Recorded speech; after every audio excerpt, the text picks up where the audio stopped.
You ask Tiger to solve. This deals with linear equations with one unknown.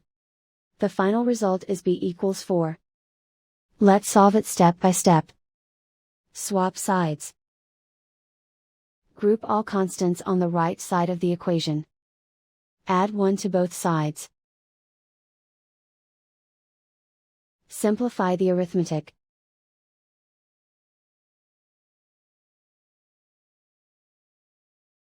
Isolate the b. Divide both sides by 3.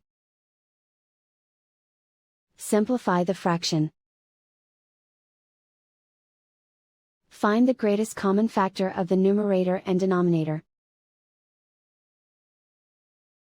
Factor out and cancel the greatest common factor. And so the final result is b equals 4.